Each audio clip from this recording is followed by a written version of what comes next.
As relações da economia personalista com a teoria econômica, as principais são com a escola austríaca, principalmente Mises, Hayek, que embora frisassem que a economia não deve ter uma preocupação ética, a teoria econômica, a praxeologia, toda a teoria econômica que eles escreveram se encaixa nos princípios, ou em quase todos os princípios básicos da economia personalista. E aqui tem um R a mais no nome do Kirchner, é um R só. Israel Kirchner, que se aposentou na Universidade de Nova York, hoje ele é um rabino, né? Ele é um rabino e, embora não tenha escrito também sobre temas morais, em toda a teoria econômica dele está subentendido o aspecto moral superior dos mercados, do empreendedorismo, da ação empresarial. Ele não dizia claramente que ele estava escrevendo como economista e não como rabino. Como eu também não posso dizer nos meus escritos que eu estou escrevendo como economista e não como católico ou alguém de outra religião. Mas os valores, você levar os valores corretos para a economia, vai ser muito melhor do que se não levar. Tem alguma relação com a teoria do capital humano, do Schultz e do Gary Becker. Nessa encíclica que eu citei, há centésimos anos, claramente tem o dedo do Gary Becker, que foi um dos que assessoraram João Paulo II, ao dizer que era obrigação moral, até com vistas à dignidade da pessoa humana, que todos tivessem acesso à educação. Ele não fala lá se a educação é estatal ou privada, mas fica subentendido. Ou se é homeschooling. Homeschooling, para chegar no Brasil, acho que leva 400 anos. A não ser o nosso amigo Kleber, né? Que passou por 1000 problemas na justiça. E alguma coisa com a teoria da escolha pública no seu início, Buchanan e Gordon Tullock. Porque a teoria da escolha pública, de uns tempos para cá, foi invadida também pela esquerda. Claro, o Buchanan e o Tullock levaram a teoria econômica para explicar as escolhas públicas. Que teoria econômica eles levaram? Eles acreditavam em mercados livres. Mas quem não acredita em mercados livres também pode pegar essa sua teoria econômica e levar para analisar o sistema político. Então a teoria da escolha pública ficou, sei lá, uma espécie de arco-íris. Hoje os membros dessa escola se encontra gente que defende mercado e gente que é totalmente anti-mercado. Então a gente tem 4 princípios que devem reger uma sociedade livre e virtuosa. Primeiro é o respeito irrestrito à dignidade humana. O bem comum, a solidariedade. Solidariedade aí pressupõe também, todos eles, né? Pressupõe liberdade. Eu não posso ser solidário à força. E a subsidiariedade, que talvez desses 4 aí seja o que tem mais a ver com a escola austríaca de economia. O princípio da subsidiariedade, que no Brasil é um grande desconhecido. Eu acho que um dos maiores problemas da nossa organização social, política, econômica aqui no Brasil é a falta de subsidiariedade. As coisas são centralizadas, vai tudo para Brasília e lá as decisões são tomadas. O princípio da subsidiariedade diz o seguinte, se você, por exemplo, tem um problema com o teu vizinho ali de porta do teu apartamento, você tenta resolver com ele, sem precisar falar com o síndico. Pô, tá tendo um problema, um cano lá, tá rachado. Se você não resolver com o seu vizinho, aí você fala com o síndico. Se o síndico não resolver, você vai na administração do bairro. Se lá também não for resolvido, aí você vai à prefeitura. Se não resolver na prefeitura, vai para o Estado. Se não resolver no Estado, vai para Brasília. Aí que não resolve nunca.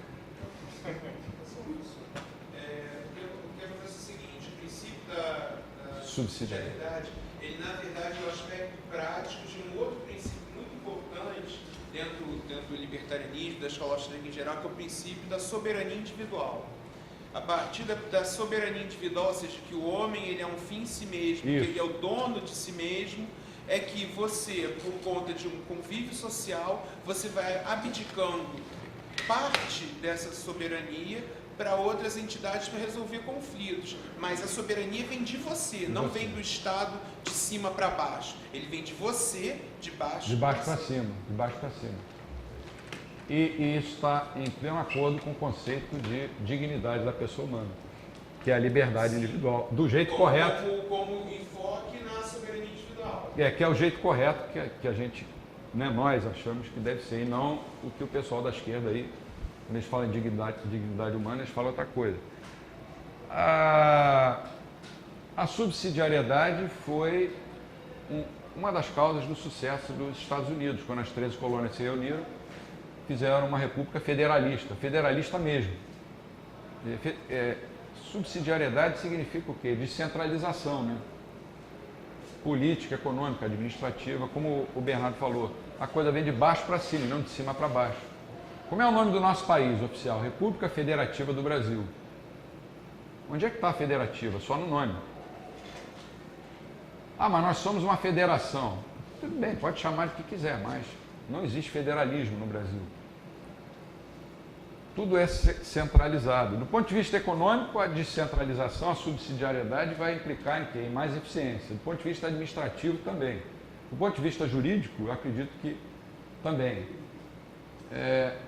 Esses princípios têm o caráter geral e são básicos, são basilares, porque ele se refere à realidade social no seu conjunto, das relações entre os indivíduos até aquelas que se desenvolvem nas ações política, econômica e jurídica, bem como as que dizem respeito aos intercâmbios entre os diferentes povos e nações. Agora, como são expressões gerais, quando você fala bem comum, por exemplo, você pode estar se referindo a qualquer coisa. Né? Se vocês votarem em mim, votem em mim porque eu prometo que eu vou fazer tudo pelo bem comum. Ou então, eu vou promover a justiça social. Eu vou respeitar a dignidade humana.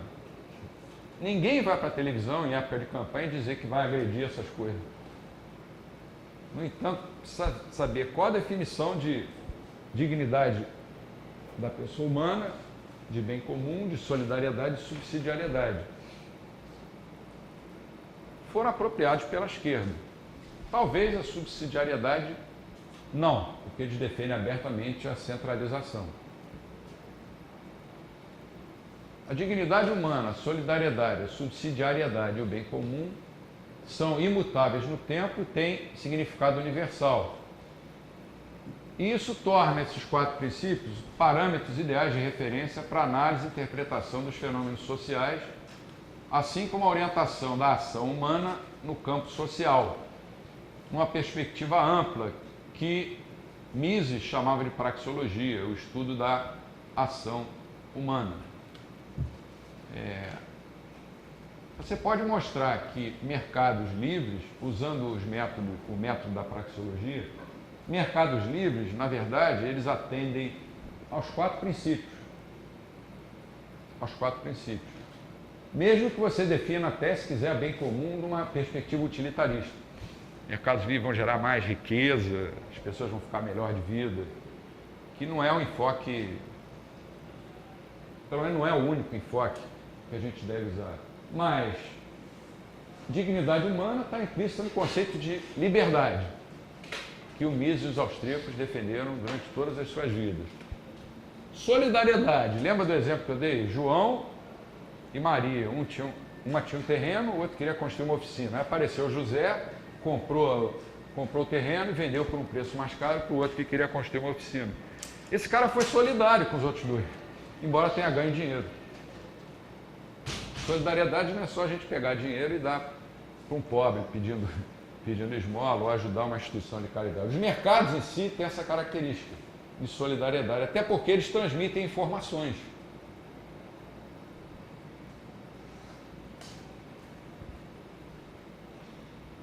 Os 4 princípios devem ser analisados na sua unidade, conexão e articulação. Cada um deles requerendo a presença dos outros 3 para que se possa tentar promover uma articulação da verdade na sociedade. que é essa verdade aí? São os valores básicos, tradicionais do que é certo e do que é errado. Agora, essa verdade não pode ser imposta, como, por exemplo, essas repúblicas islâmicas, né? O governo define o que é certo, o que é errado, e impõe aquilo para todo mundo. A coisa tem que vir de baixo para cima. Mediante a qual cada consciência é instada a interagir com as demais sob o amparo, né, da liberdade e total corresponsabilidade com todos em relação a todos. Isso tem um significado moral bastante forte, porque nos remete aos próprios elementos que ordenam a vida em sociedade.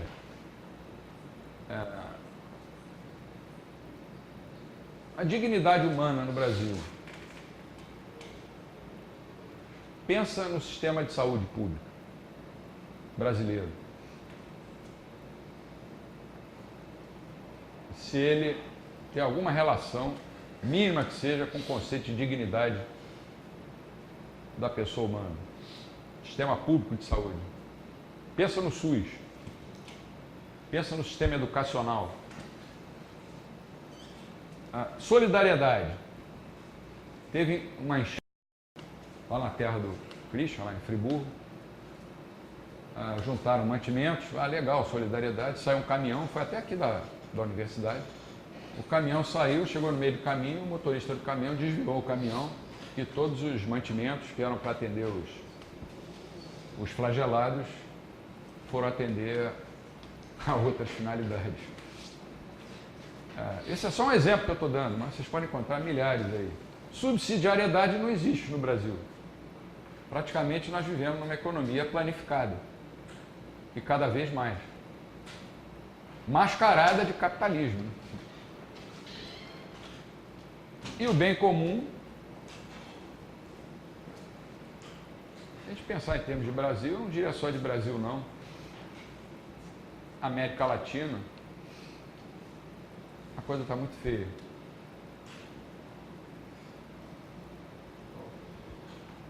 Os valores. Existe uma relação de reciprocidade entre os 4 princípios que acabamos de expor e os valores, uma vez que estes expressam o apreço que se deve guardar para com diversos aspectos do bem moral que os princípios objetivam alcançar, servindo como ponto de referência para a estruturação e ordenação da vida social. Os valores sociais básicos são 3 e são todos eles inerentes ao princípio da dignidade da pessoa humana, da qual representa o que a economia chamamos de variável instrumental. Quer dizer, a dignidade da pessoa humana vai se instrumentalizar através da verdade, da liberdade e da justiça. Ninguém pode ser contra isso, né? O problema é o que é verdade, o que é liberdade, o que é justiça.